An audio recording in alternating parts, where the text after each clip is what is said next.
While selling your house is both a simple and complex process with a number of moving pieces and parts, the reality is it is something that you can do yourself. So rather than try to convince you one way or another what I think you should do or what you should do, I'm just going to walk you through the exact process that we've used for hundreds of our private clients to help them sell their home. And after you watch the video, you can decide for yourself if hiring a real estate agent makes sense or not. And so in this free training, I'm going to open up the playbook for you and show you some of the cutting edge marketing techniques that are working really well in this current market that most realtors don't even know about. And we're also going to show you exactly how we walk you through the transaction process and represent your best interests along the way. And my hope is that after you watch this, you'll leave with a ton of value and a lot more information about the home selling process, whatever you decide to do. And so before I go ahead and jump in, just let me quickly introduce myself. My name's Cam Avery. I'm a local resident and real estate agent here with the Avery Realty Group and Real Broker. We are a boutique local team here in southern Maine and seacoast of Hampshire, representing over 30 years of combined experience and 100 million in real estate sales. So to jump right into the meat and potatoes, really the most important part of a successful sale is to correctly position your home in the market. And so before we even meet, if we were to, we would go ahead and spend 2 or 3 hours investigating your property and looking at the town that it's in, the specific neighborhood that it's in, looking at big metrics and key metrics. And so when I say big metrics, I mean like average days on market, list to sold price ratio, and the average number of showings before your house goes under contract. And then the key metrics we're going to look at are specific comps to your subject property. And so we're looking at homes that are in the same towns, similar to yours, style, price point, because buyers make their decisions based off of features, benefits, and price. And so if we find homes that are similar in features and benefits to yours, then we're able to ascertain where your home should actually be positioned inside of the market. If we get this one piece right, everything else will work. And if we don't, nothing else will. And so this is really critical for us to get right because we know that 85% of the activity on your home is going to come within the first 2 weeks of being on the market. And so we're also going to use price bracketing, which is a strategy I could share more about if we were to get together. And also the total active market, which is essentially using supply and demand to make your home become the obvious choice for buyers. You know, most agents don't even talk about this with their clients, but the reality is if you could be the one house with 7 active buyers or 7 houses with only 1 buyer, which one would you want to be, right? Obviously, everyone would say, I want to be the one house with 7 buyers, right? Because that's going to drive the most amount of money. And so we're able to actually use specific market data to determine exactly where your house should sit inside the market. Once we get that right, then we're able to initiate our marketing plan. So when it comes to our marketing, we're going to institute our multi-stacked 4-phased approach. So we're going to take the tried and true methods that we know work, and then we're going to stack on it some new cutting edge techniques that are working incredibly well in today's current market. It all begins with phase 1, which is prepping your home.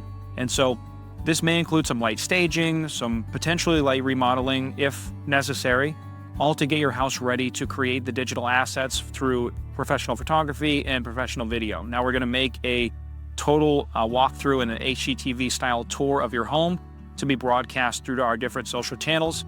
And then once your listing is ready, we're actually going to send it to you to review on the MLS to make sure that everything looks good before we actually go live. Now, about a week before your home goes live, we're going to prep the market with what's called coming soon marketing. And so this is when we're able to really leverage our exclusive audience. The MLS is going to be a non-exclusive audience. And if that's all you're using, that's fine. But the reality of the situation is that we're able to leverage our exclusive audience of over 16,000 social followers through our YouTube, Instagram, and Facebook. We also have an 8,000 person email database. And Real Brokerage is a nationwide brokerage that we're a part of with over 22,000 agents, not to mention the local connections that we have right here in southern Maine and seacoast of Hampshire. So we're able to actually prime the market and begin reaching out to our exclusive audience even before it hits to be able to build momentum and really drive as much traffic as possible for our official go live date. Now, when your property goes live, it's going to hit the MLS as a live listing, syndicate to hundreds of thousands of websites all across the country and the world for that matter. And then we're going to institute advertising through email, YouTube, Instagram, and Facebook. This is paid advertising. You're actually going to have access to that on the seller report so that you can see exactly what our advertising is doing and the metrics that it's driving. The reason why this is great is because we can geo-target specific locations based on who we feel like would be a good fit for your house. Do you have a beachfront house in York? Well, generally speaking, the buyer for that is going to be found in and around the city of Boston or New York. So we can actually geo-target based on who we feel is the best buyer for your specific property.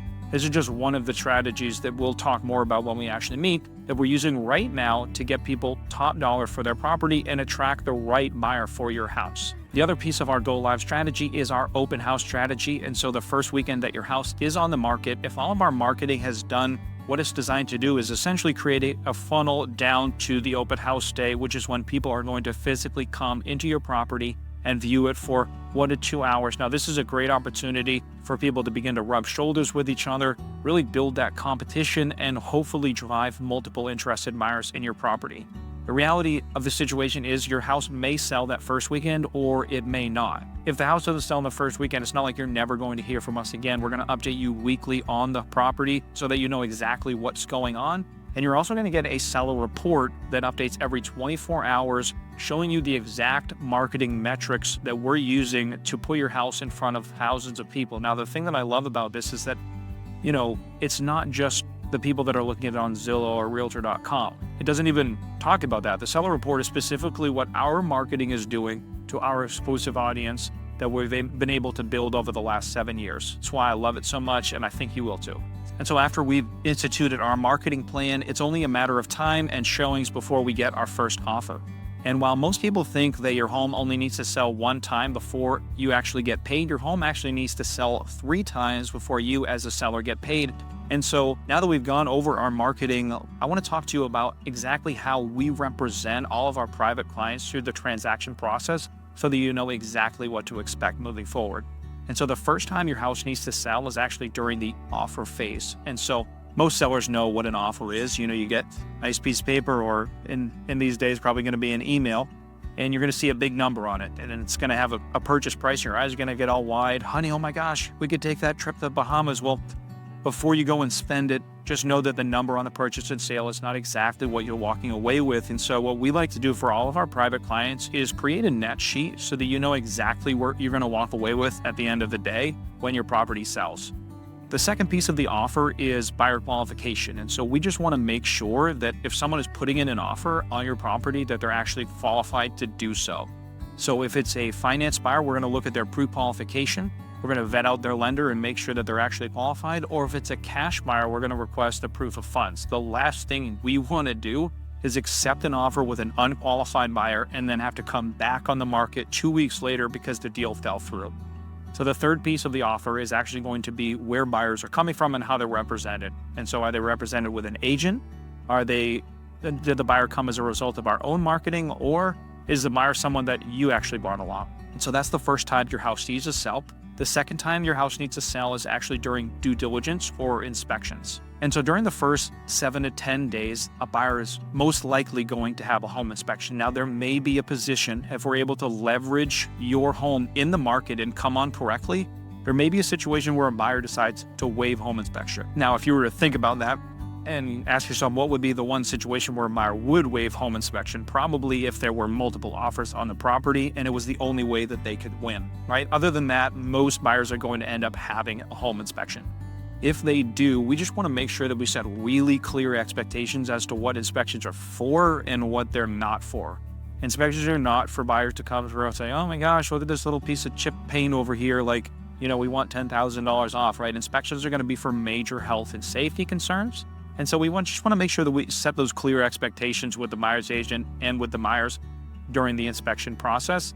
And finally, there's actually some techniques during the offer phase that we can utilize to make sure that you stay in the driver's seat through the entire inspection process.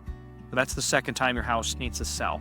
Now, the third time your house needs to sell is going to be at the lender inspection, otherwise known as the appraisal. Now, if you got a cash offer, congratulations. You most likely won't need an appraisal unless the buyer has requested it.